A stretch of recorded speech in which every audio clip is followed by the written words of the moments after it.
Lionel Rousseau, quelle est votre définition de la radio? La définition de la radio, ce serait une amie, ce serait une compagne, ce serait une sœur. La radio, normalement, c'est pour te faire oublier tous tes petits soucis du quotidien et tout ça. Bon. Alors que maintenant, c'est l'inverse. Les mecs, quand tu les écoutes, ils te plombent tout. La radio, c'est la vie. Pour moi, la radio, c'est un lien. C'est un lien entre les gens. C'est quelqu'un qui vous accompagne, qui est là en permanence, qui vous permet de traverser certaines périodes de votre vie, qui vous informe, qui est là, discrète. Moi, la radio, il faut absolument que je me poile. La notion d'air du temps, c'est quelque chose qui nous a été inculqué à nous, hommes de radio de RTL pendant de nombreuses années, par Philippe Labroue. Que ce soit dans les montagnes de l'Himalaya, que ce soit dans les forêts profondes équatoriales en Afrique noire, il y a toujours un poste de radio et les gens écoutent la radio, se retrouvent autour de la radio. Si vous voulez trouver des idées, si vous voulez aller chercher le concept qui fera mouche, qui intéressera l'auditeur, qui le concernera, ben vous devez sortir de la station et aller humer l'air du temps. Invisible et en même temps tellement présente. Ce serait ça pour moi, la radio. Donc moi, la radio, je le vois comme un lien qui permet de lier les gens entre eux et de faire passer cette information. Ça te détend, ça te fait oublier la vie. Et en plus, si tu mets de la bonne musique, alors là, c'est réveillon, quoi, tu vois. Claude Emmer, parlez-nous de votre première expérience radiophonique. RTL. À Marseille, dans une radio locale qui s'appelle Radio Méditerranée. C'est FM 94, une vieille radio, je sais pas où c'est à Bonneuil, je sais même pas où c'est. Moi je sais que je m'avance à chaque fois sur toi. Et tout le monde y recule.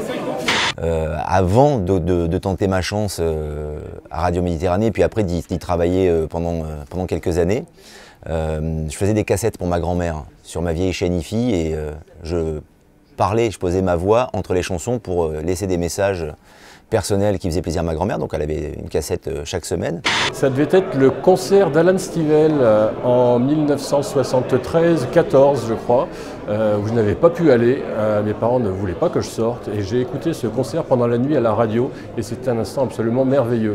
RTL, 1977, j'arrive à la rédaction, faire un stage, aux dépêches. Chaque fois, je prenais le train qui m'amenait à Bonneuil, voilà, puis j'arrivais, puis je commençais. Mais je parlais. Moi, ce qui m'a, si tu veux, ma chance, c'est de parler dans la vie comme à la radio. C'est pareil. Tu vois, je compose pas. Et ça a été un atout, mais en même temps, ça.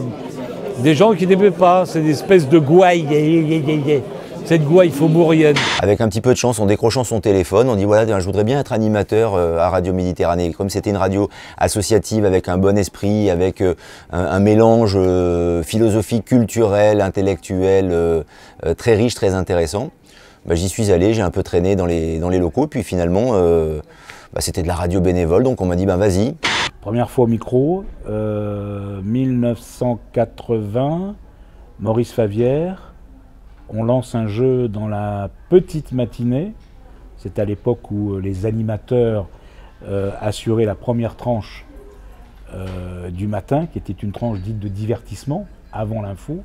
Donc on passait de la musique et puis on créait des émissions, des thématiques, on essayait d'être intelligent. Et puis surtout on était assez mimétique de ce qui se faisait sur le début des réseaux de radio parisiennes, vous voyez, des musicales notamment. Il y avait le jeu de la fenêtre. Et il fallait un reporter qui, tous les matins, se rende en région parisienne ou en province, au pied d'un immeuble, désigné par l'adresse de l'immeuble, l'étage où se trouvait la fenêtre qui était allumée. L'aventure RFM. Extraordinaire. Le 1er juillet, première radio en France et grosse radio américaine, jingle. Fait à Los Angeles, Patrick Meyer qui m'a appris la radio. Tous les matins, je faisais le matin. C'était le premier morning, hein. Je réalisais tout. Je prenais le journal et je balançais, puis je déconnais, et puis sur les intros et tout ça. Si vous écoutez RTL, ouvrez la fenêtre, faites-moi un petit coucou et vous gagnez 200 francs.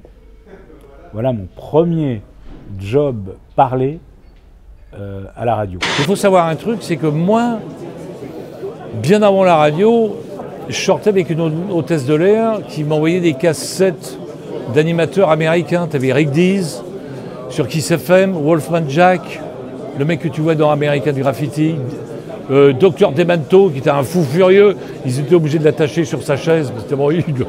Tu vois, j'ai été élevé au DJ américain. Si bien que quand RFM est arrivé, je dis c'est que du bonheur, on va faire ça. Alors dans quelques minutes, vous serez à l'antenne d'Europe 1 depuis ce studio mythique, le studio Coluche. Quel est votre sentiment ? C'est toujours une émotion particulière parce que c'est peut-être pas le plus grand studio, parce qu'à Europe 1 il y a plusieurs studios, mais c'est le studio le plus mythique. Et puis surtout, c'est un studio qui est connu par tout le monde. Quand j'ai vu la première fois Coluche arriver à RFM, il arrivait à... Ça commençait à 19h, il venait 5 minutes avant, il s'installait sur la console parce qu'il voulait faire la réa aussi, tu vois. Il commandait une pizza, il a posé sur la console. Et on lui disait, mais comment tu vas faire la réa ? Il dit, t'occupe.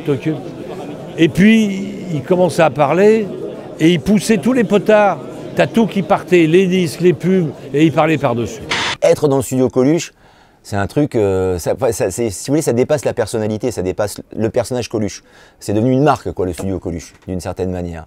Coluche, c'est le seul animateur qui répondait déjà à une question que tu n'avais pas posée. C'était infernal. C'était un maître. Comment est né le concept On fait la route ensemble sur France Bleu ? Alors, voilà le type même d'un concept qui est né dans l'air du temps. Grève de tous les moyens de transport à Paris, le 17 ou 19 novembre 2007, pagaille noire le soir, et les auditeurs appellent le standard de 107. Bonsoir la planète sur Skyrock. Bonsoir la planète, donc voilà. Un jour, mon fils Dylan me dit, dis donc papa, on ne se parle pas assez. Ça, c'est en 89, 88, 89. Et j'ai dit, tiens, il y a un truc à faire là-dessus. Et j'ai dit, bah tiens, je vais faire une radio, une libre antenne, basta. Vous m'appelez, puis on voit ce qui se passe, je réponds à tout, je peux pas répondre, bah tant pis, c'est pas grave. Tu vois, je suis pas psy, je suis pas docteur, moi, tu comprends ? Quel est le rôle de Netia dans l'univers de la radio ? Netia, nous sommes un éditeur de logiciels et nous fournissons des solutions pour produire et diffuser des contenus audiovisuels, en particulier sur la radio. Et je vais voir Bélanger sur Skyrock. J'avais ouvert Skyrock en 86.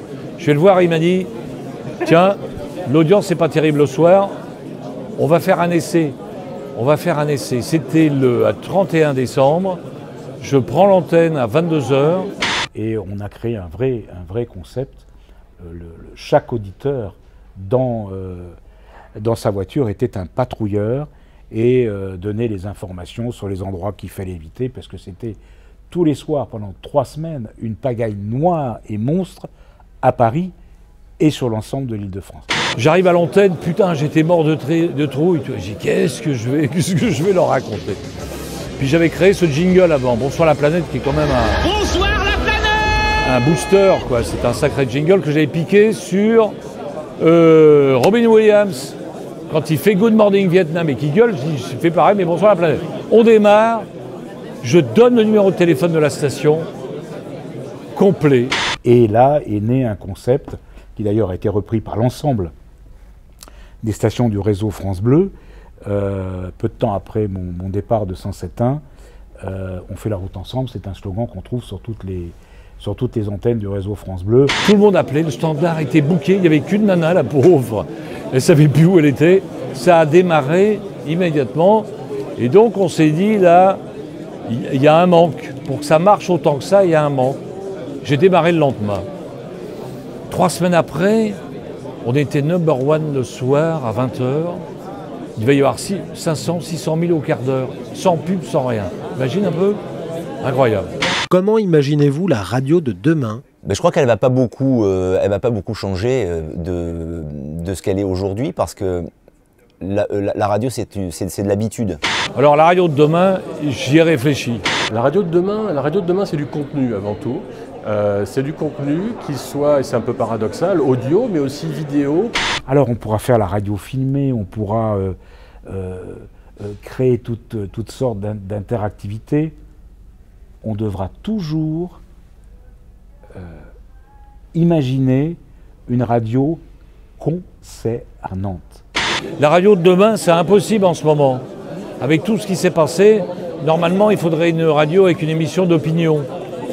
Que chacun balance ses opinions, mais avec de l'humour. Tu vois, c'est très compliqué. Enfin, si vous regardez un petit peu derrière, à part les évolutions technologiques, bien sûr, il n'y a pas beaucoup de choses qui ont changé. On transmet quelque chose à travers cet outil, cet objet-là, le micro. Mahler, la radio est une personne. Vous pouvez enfin lui faire une déclaration via cette caméra. Quel serait votre message? Une déclaration de cette radio. Écoute-moi, petite radio. De toute façon, quand tu fais de la radio, tu t'adresses qu'à une personne. Si tu t'adresses à une foule, personne ne se sent concerné. Donc c'est toujours une personne qui est dans sa bagnole, dans sa baignoire. Adresse-toi toujours à l'auditeur en essayant le plus souvent possible de répondre à ses attentes.